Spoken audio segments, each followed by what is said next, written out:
Thank you for joining us this evening, and this is part 3 of our teaching that we're doing on what is a transliteration. And the purpose of this teaching is to help you in knowing that what a transliteration actually means. So if you know that you're doing what the definition is, that as far as pronouncing the Creator's name or the Mashiach's name, that you're going to feel much more comfortable in using his name or the Mashiach's name, because you know that you're using the same sounds that the original Hebrew letters made when they were originally written. I'm going to read just one real quick time, because we've already mentioned this on the 2 other sessions, of what the definition of a transliteration is. It is pronouncing a name or word the same as it is spoken in the original language, using the letters of the second language to make the same sound as the original language. I'll read it one more time. It's pronouncing a name or word the same as it is spoken in the original language, using the letters of the second language to make the same sound as the original language. Now, with that said, we're going to finish up with the last letter of the Creator's name. We've already spent on the first 2 sessions, and if you haven't seen those, then go back and listen to those. But the first 2 sessions, we talked about that the Creator's name, properly transliterated over from the Hebrew letters into using English letters. How do we make the same sounds? And again, Hebrew reads from right to left. How do we make the first 3 letters of the Creator's name? How do we make those sounds in English and know that we're doing them accurately? We've talked about the first 2 letters being the pronunciation of Yah. This is found in the word Halal, or the phrase Halal Yah. The Yah part being the Creator's first 2 letters of his name is the short. Some refer to it as the short poetic form of his name, but it's like maybe some call it like a contraction of his name. Like we talk about, like some people's name maybe would be Daniel. We might call him Dan.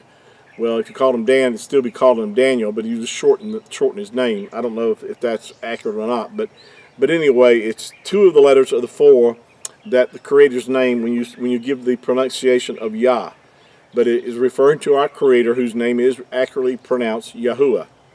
The 3rd letter gives us the U sound and not the Wah or the Vav sound as in modern Hebrew. We've already talked about that fact on the first 2 sessions. Again, go back and listen to those if you haven't heard them. The last letter, now the last letter and the second letter are the same. But the last letter, when it's used, which is referred to as in modern Hebrew as a He, or in ancient Hebrew would be referred to as a Ha. But as far as the sound that this letter makes, it makes the H sound when it's at the beginning of a word, or say in the middle part of a word, but when it's at the end of a word, it makes the ah sound. Now we know that, excuse me, how do we know that? Well, it's found in certain words that we know how they were pronounced. Give you an example, like the word we talked about in our last session, Yahudah. The last letter in Yahudah gives us this letter here, the He or the Ha. And it's pronounced, when you pronounce it, we all know that Yahudah is the way that last letter is pronounced. It's just pronounced a little differently if it's at the end of a word. It really actually has the ah sound. So it gives us Yahu, first 3 letters, and the last letter would give us the ah. Yahuah would be how the Creator's name is pronounced. Now, this is a accurate transliteration with our definition that we've used, taking the Hebrew letters, what these 4 letters they would sound in Hebrew, and using English letters to give us the pronunciation of Yahuah. So, I hope that's helping you. I hope you understanding then about what really is a true, accurate transliteration. Excuse me.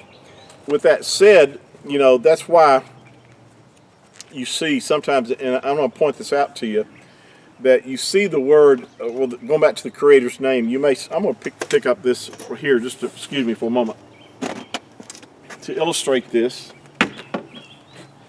Now, this is our Creator's name written with English letters. This is the accurate way, Yahuah. Now, a lot of people will write it out with a W in here.